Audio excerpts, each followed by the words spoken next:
So, like Lady Gaga, I suffer from a disease called PTSD, post-traumatic stress disorder. And I'm going to cry here tonight, I'm sorry. I'm here to raise awareness about my disease. I'm sorry. And I'm going to tell my story because I know I don't look like a person who has a mental disease, but I do. When I was 15 years old, I had a boyfriend and I was in a very abusive relationship. The emotional abuse would be enough to cause the disease because he made me believe I wasn't lovable, I wasn't smart enough, I wasn't capable of doing anything. But the real problem was the physical abuse. I was thrown out of a car in movement. I was locked in a room on fire, and I have a lot of scars of kicks and punches and a lot of stuff. These things don't matter, forget about it. So after 6 years in this relationship, which my therapist like to call, I forgot the word in English, but whatever, torture. After 6 years in this relationship, it ended up when I got the courage to press charges against him. And even the moment I was pressing charges was traumatic because the chief of the police station made me not press charges because he was a law student, and she said, if you press charges against him, you're going to destroy his career. So you shouldn't press charges. Just call his mother and blackmail her. Say, if you don't do anything with your kid, I'm going to press charges and I'm going to destroy his career. That's what I did because I didn't have any other resources. She was the only person I could talk about it. So I did. I don't know what his mother did. I know this guy never came again in my life. But after 6 years in a relationship like this, I didn't know what was love. My reference of love was very aggressive and violent and abusive. So when I was with a guy that was respectful or, I don't know, careful, I thought the guy didn't like me because the reference of love I had was aggressive and extremely violent. So I usually was thinking, this guy doesn't like me. Why is he being respectful? Love is about caring, and caring is something very aggressive. So once I was in the beach with my friends and I woke up with one friend of mine struggling me, and my friends heard something weird and they came and pulled us apart. And after this episode they asked me, are you going to press charges against him? And I said, no, he's just in love with me, it doesn't make sense for me to press charges against someone who's just in love with me. It doesn't, this is crazy. So the guy was trying to kill me, and I thought he was in love with me. It's insane. You have no idea what goes on in the mind of someone who has this kind of experience. To seal the experience of traumatic experiences, this has nothing to do with I was held hostage in assault. But that was a good trauma because that was the kind of trauma I accepted that I needed help. So it was the first time I looked for help. And I learned, because I was treating the wrong trauma, I learned how to hide my PTSD.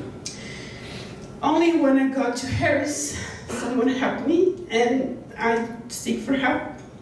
And I learned that I have this disease, which is something scary. You guys have no idea. I'm afraid of people in general. I'm afraid of everyone in general because I don't know I didn't know, now I do, what is to have a stranger coming close to me.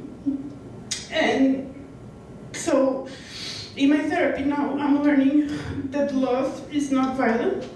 Love is delicate, and it's completely different from the reference that I have of love.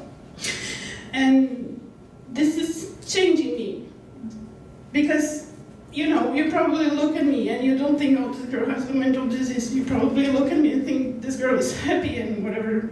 She's just mad, she's just crazy, whatever.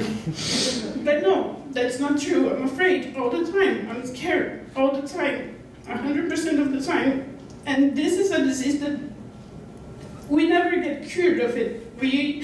I'm gonna be forever this person afraid of everything. I just learn how to deal with it and live with it and be calm with the fear that I feel. So I'm here tonight to tell you if I'm sometimes, aggressive or rude or weird. It's just nothing to do with you. It's something on my mind. And I want you all to remember that the appearance of someone like me, like Lady Gaga, doesn't mean anything. I can have a mental disease and look absolutely normal. Like, it's not something that we are used to, but it's something that happens. So don't be, that's right, don't be judgmental. Try to be respectful and understand that you have no idea what is going on in this person's, the other people's life. And you never will, unless you're in this person's life. And learn how to be empathetic, not just sympathetic. Because sympathy is just saying, oh, I'm sorry you have this problem. And empathy is knowing, like, oh, you have this problem, your problem is my problem. So let's do it together, like some people do.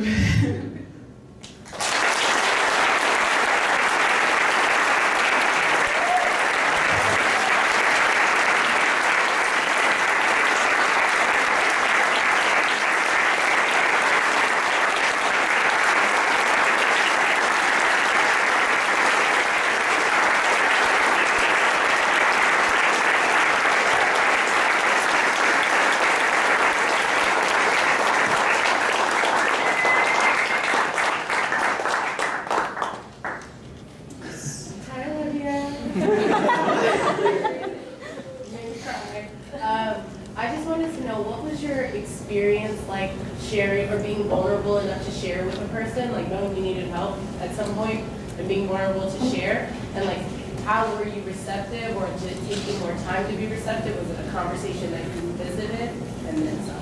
You mean when you came here, yeah. What was that like? I reached the level that I never thought would. I never thought about killing myself. I'm not suicidal, but I reached the level that I was thinking, I wish I wasn't alive. That was the point I said, no, something's wrong. I need to talk to someone. And there was just one person that I trusted, like, enough to say, hey, I'm feeling.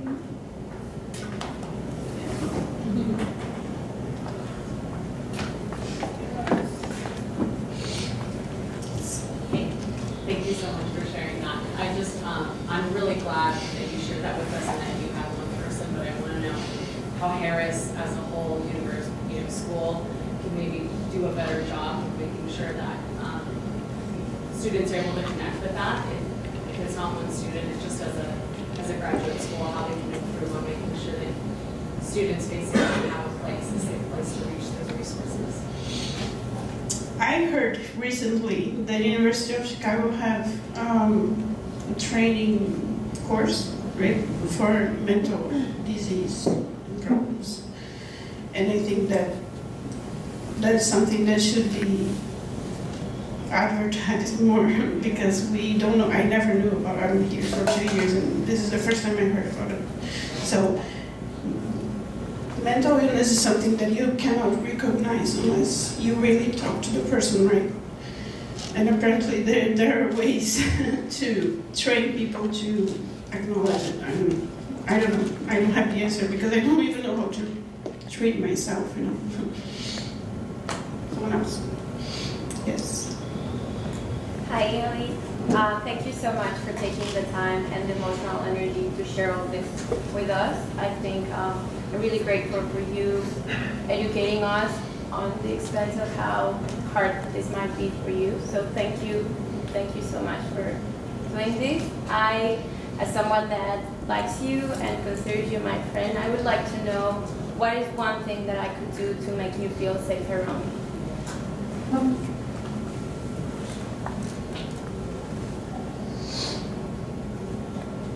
It's completely on my mind. It's insane. You have no idea. It's insane. Sometimes I'm afraid of myself. Fear is something super weird. I don't think you're insane. It is insane. But I don't know, maybe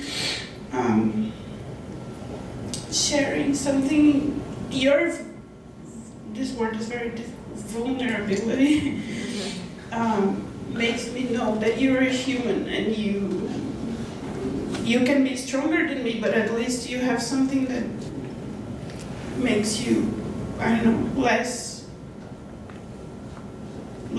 strong, I would say.